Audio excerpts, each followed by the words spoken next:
I think the thing that I was most curious about was when did you guys make the transition to Los Angeles, and then when did you quit your full time jobs, and what did your Right, right. parents think about that?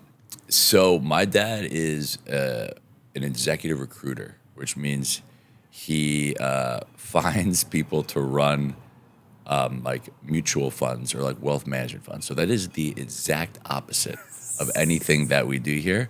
My grandfather, he's retired now, but he ran like a money management firm called Barrett Associates and then Barrett Asset Management, which is like one of the waspiest things you probably ever heard me say in my life. But that's like the exact opposite of what you probably would expect that I do, and or my family does. Me and my brothers. We we made an early choice. Whereas like I was 2.5 years out of college, and I was like, I can't work for at an investment bank anymore. Like this is never going to be the lifestyle for me. I'm not going to do the traditional path.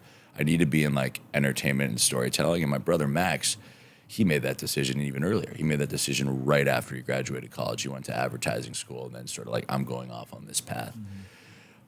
So we really made a decision early on to be like, we need to pursue something that like lights you up to get up going to work every day.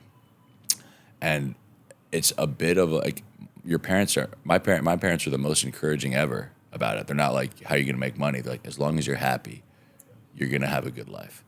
And it's a pretty cool thing to hear from your mom or your dad, because you're like, that's sort of the best words of encouragement. I mean, you do sort of think, how am I going to make money? But it's not as important like, how am I going to try to make folks be happy and make myself happy? So Max quit his job in at the advertising agency in I think like June of 2020, which is early for the Friday Beers journey. I was working in media. I had just left Radical Media to do something connected to it. I could have left at the beginning of 2021, but they wanted me to stay on and consult for them because they're raising money for a project as a creative. So I did that, and I did Friday Beers full time, and that was the big step. So it was really like a year and a half in that we started doing it full time, and we were making enough money to do it full time.